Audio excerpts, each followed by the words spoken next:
ज्यादा कुछ फालतूगिरी करके फायदा नहीं है। जो सही है वही बताओ, जो गलत है जिससे हानि हो सकती है।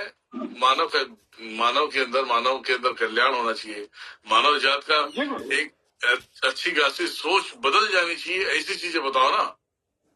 जी बिल्कुल गुरु जी, ठीक बात है। क्योंकि गुरु जी आपके पास जो है शक्तियां बहुत हैं, इसमें कोई संशय नहीं है। शक्तियां बहुत नहीं, उनकी कृपा है। शक्तियां बहुत है, वो कृपा है। बिल्कुल कृपा है। बिल्कुल अब मतलब कि अब जैसे जो अगर मैंने बोल दिया माता ये क्या है, थोड़ा सा देख ले, माफ करे माते, तो माता का प्रकोप रहेगा तो भी माफ होता है। हाँ जी गुरु जी।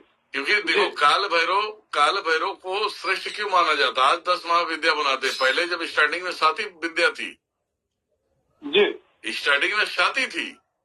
फिर वो धीरे धीरे माता ने अलग अलग रूप धारण करके लिया। लास्ट उसने लिया था 10 महाविद्याओं में धूमावती का अवतार, जो महादेव को और नारायण को मजबूरी में ये अवतार लेने के लिए मजबूर करना पड़ा। जी गुरु जी। जब 10 महाविद्या आज बोलते हैं हम, पहले अवतार कितने थे? 7 ही थे ना जी। 7 अवतार थे। 7 का एक प्यारा लाडला जिसका नाम है काल भैरव भाई जी। फिर धीरे धीरे 10 महाविद्या है। 10 महाविद्या अगर किसी के ऊपर लग गया है उसकी हानि हो रही है। क्योंकि उनकी देखो जो सिद्धि होती है ना, सिद्धि ही काम करती है।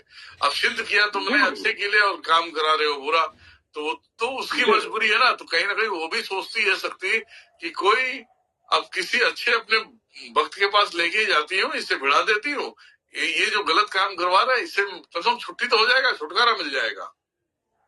बिल्कुल गुरु जी, ठीक बात है ना।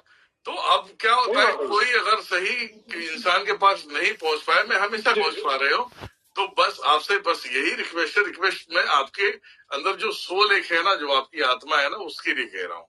क्योंकि जब शरीर जब बनता है 9 महीने गर्भ के अंदर जब बनता है, उसके अंदर एक सोल आ जाती है, एक आत्मा आ जाती है, और वो आत्मा बहुत प्रबल होती है। नहीं को बार जन्म लिया है, वो आत्मा उस शरीर को धारण कर रहा है।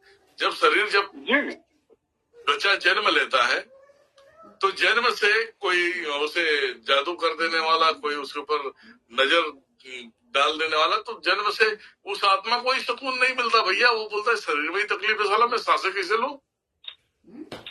जी गुरु जी, ठीक बात। तो उसे भी आप ऐसी चीजें बताओ कि जो उसके अंदर जो आत्मा ना, उसे सुकून मिले जी, और अपने दर्दों से छूट जाए। यहाँ जन्म लिया है तो पूरी जीवन जीने के लिए, पूरी जीवन जिएगा नहीं तो वो कैसे समझ पाएगा कि यहाँ पे क्या पाखंड चल रहा है, यहाँ पे क्या चोरी चल रहा है, यहाँ पे क्या किसी को बदनाम करके उनको ब्लैकमेल किया जा रहा है। तो उस शरीर के माध्यम से उस आत्मा को मालूम गिरेगा। जी गुरु जी। और शरीर को ही तोड़ दिया जाए तो आत्मा तो साला शरीर के विषय में सोच के बाहर नहीं निकलेगा वो। हाँ बिल्कुल। तो ज्ञान ऐसा तो हर एक प्राणियों के अंदर जो परमात्मा का छुपा हुआ है, जो परमात्मा के लिए वो सोचता है। कोई हर हर महादेव बोले तो अंदर से खुश हो जाता है, वो नारा ना लगाए। अगर 10-100 लोगों की भीड़ जा रही हर हर महादेव, तो जो सुनने वाला हो ना, ये वाणी उसकी डायरेक्टली उसके पास जाता है। वो ऐसा दिखता कौन है यार, फिर तो गनगना जाता है वो। ये चीजें होती है। तो शरीर को दर्द से मुक्त करने की कला दो, ताकि उस आत्मा को भी शरीर में जीने में आसान हो जाए, और वो आसानी तरीके से लोगों की माइंड, लोगों के विचार, लोगों की सोच वो ऑब्जर्व कर पाए, ताकि जब यहाँ से वो ऑब्जर्व कर लेने वाला आत्मा कभी भी वो ऐसा नहीं कि भूत के योनि में चले जाए, ऐसा नहीं कि पिशाच बन जाए। वो उसको मालूम है कि ये दुनिया का एक सबसे बड़ा माया है कि किसी लड़की को देख के हम उसके पीछे जा रहे हैं, अपनी जान दे रहे हैं। ये दुनिया का सबसे बड़ा माया पैसा है, कि पैसे के लिए हम साला 12 घंटे मेहनत करते हैं, 12 घंटे मेहनत करते हैं, तब जाके ये पैसे हमें मिलते हैं। मेहनत अपने पास कोई भी, चाहे पुलिस वाले हो, चाहे अधिकारी हो, चाहे कोई भी, सबको कुत्ते जैसा काम करना पड़ेगा। यहाँ तक मैं खुद की बात कह रहा हूँ, मुझे भी तो कुत्ते जैसा काम करना पड़ेगा भाई। तो ये माया बांध दिया है कि पैसे हमें कैसे कमाना है, और कैसे कमाना है तो क्या सोचना है, ये माया है। तो आत्मा को ये सारी चीजें मालूम करता है कि ये तो माया है, इसमें ऐसे करना, तो उसको कहीं ना कहीं अपने आप को जागृत करने का एक हौसला मिलता है।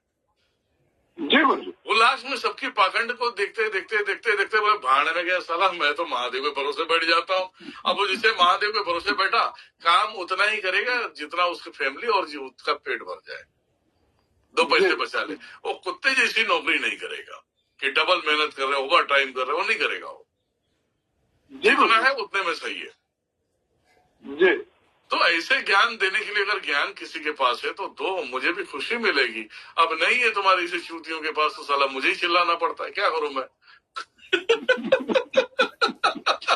गलत बोल रहा हूं मैं? नहीं, सही बात है गुरुजी। और सबसे बड़ी बात क्या है कि ज्ञान जो दिया जाता है वो कम से कम दूसरे की आत्मा को स्पर्श करे, टच करे, उसको एहसास हो, उसको महसूस हो।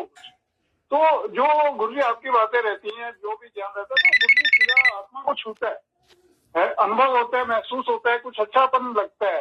तो ये खास गुरुजी सत्य, वो कहते हैं ना, सत्य मार्ग पे चलने वाले की पहचान, खासकर कि उसका जो भी बात वाणी से निकलेगी, मुंह से निकलेगी, वो दूसरे को, हृदय को स्पर्श करेगी, उसके दिमाग को स्पर्श करेगी, उसको एक अलग ही आनंद देगी गुरुजी।